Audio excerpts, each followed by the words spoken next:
Alright, hello everyone. So today I wanted to talk about the notes we took on slope-intercept form, and that is graphing slope-intercept form. So this might be a little bit of a review. I know that we talk about this in 7th and 8th grade math, I believe. So we are just going to do a fairly quick recap on how to graph in slope-intercept form. Okay, this is going to be one of 3 forms that we graph in, so it's kind of important. All right, so let's take a look at this very top box here. So, slope-intercept form is one way of writing a linear equation. Remember, linear means it's going to graph a line. So, like I said, it's one of 3 of those.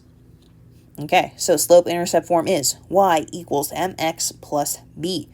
Now, when we do these in the wild, or when we see them in the wild, do them in real life, our m and our b will be numbers. So those numbers are going to represent our slope and our y-intercept.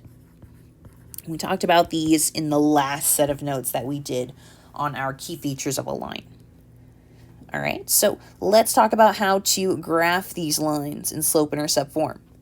Step 1, make a point at the y-intercept. Now, just like we were talking about, our y-intercept is going to be our b.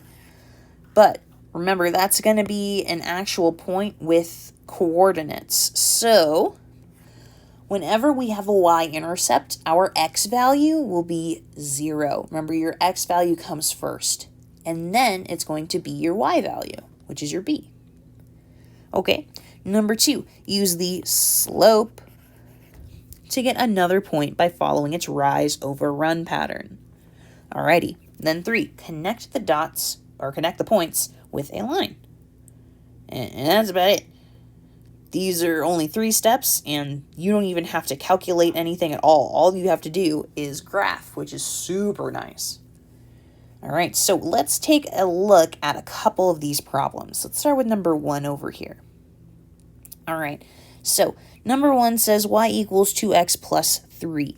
Now, I want to take a look up here at my form and then down here at the question. So I know that m is going to be my slope.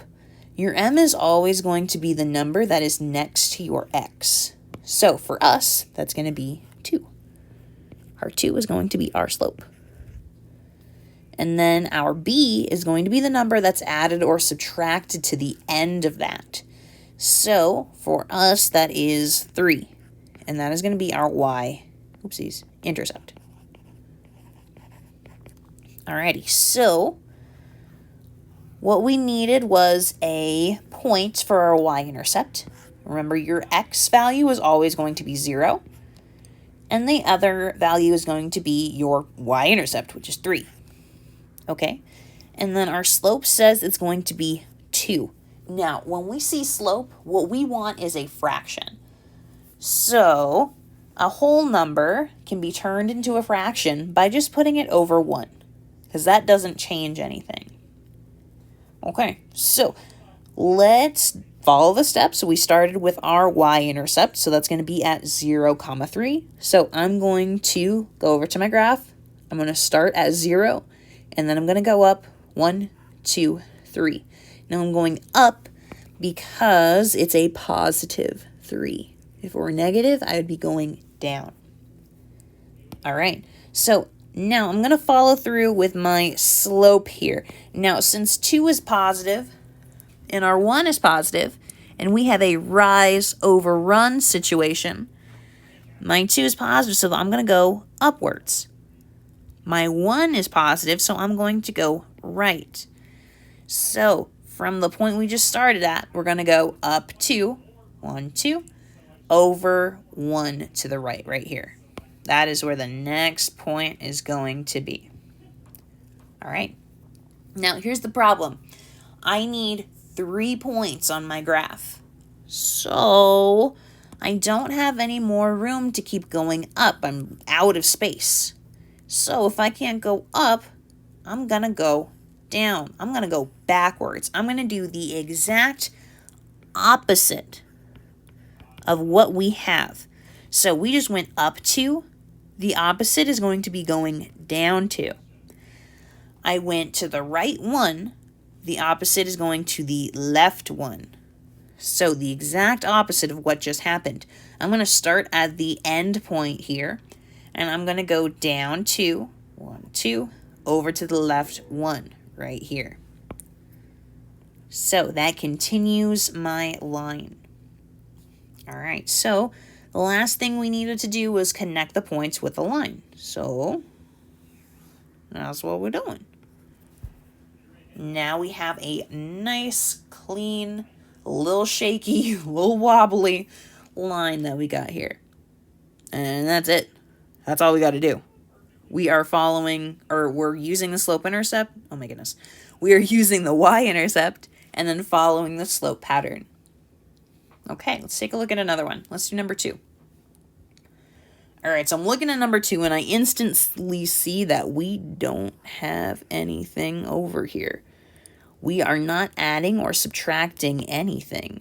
So if you are adding nothing, we could use the number that represents nothing here, and that's going to be 0. So our slope is going to be -3/2, and our y-intercept is going to be 0. So, intercept, gracious. All right, so let's do the point for our y-intercept. That's going to be 0, 0, because we got 2 zeros going on there.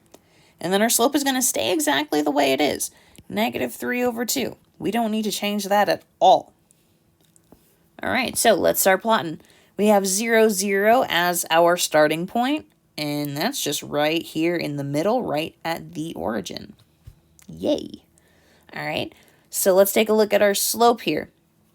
We have -3/2. So that negative sign was right in the middle here. So what I'm going to do is just apply that negative to my 3.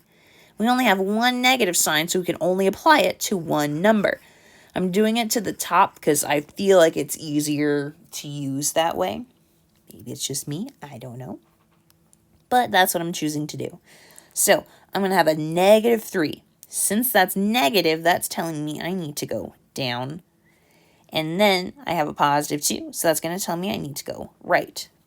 So I am going to go to my point where I'm starting at. Go down 3. 1, 2, 3. And then over to the right 4. Over to the right 2. 1, 2. Right here. Yay. All right. Same problem as we had before.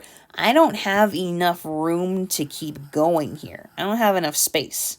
So if I can't go down, I'm going to go backwards and go up. So I'm going to start at the last point I had. Now, I'm going to do the exact opposite of what we just did. We just went down 3, so I'm going to go up 3. 1, 2, 3. We just went to the right 2, so I'm going to go left 2. So my new point is going to be right here. Okay, now I have 3 points. Now I'm going to draw my line and be happy that I am finished. That is all we have to do. Okay, next one. Alrighty, so we have our slope right here. Oopsies. We have our y-intercept right here.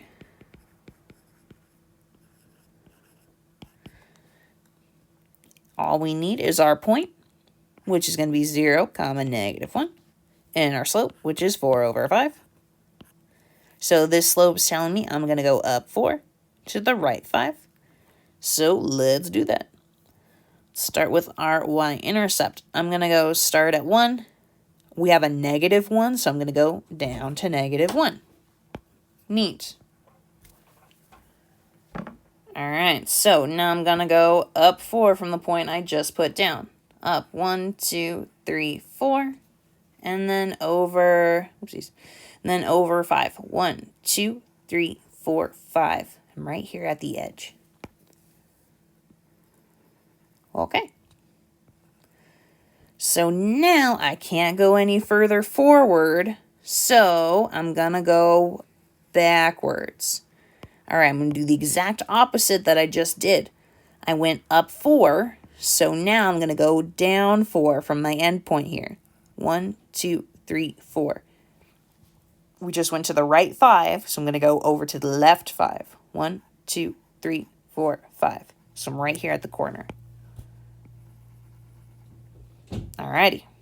Draw my line. Boom. Boom. Done. Alright. Let's do one more. We have y equals negative 1 minus 4x. Ooh, this looks a little weird. Okay. Our x, our 4x, didn't come before this number. Okay. That's alright. All we need to do is switch them around. So then I will have my mx first and then my b coming after. So when I rewrite this, I'm going to have y equals negative 4x minus 1. It is very, very important that you keep the signs along with these numbers. You want to take the entire thing and move it over. The whole thing and then move it over. All right, so that looks a little bit better. So now I see my slope is negative 4. And then my y-intercept is negative 1. Awesome. So that means our point for our y-intercept is going to be 0, negative 1. Slope's going to be negative 4, but I am going to put that over 1 because it's a whole number. So I can make it look like a fraction. All right. So let's start plotting. I'm going to start at 0 and then go down to 1 because I'm at negative 1 for my y-intercept.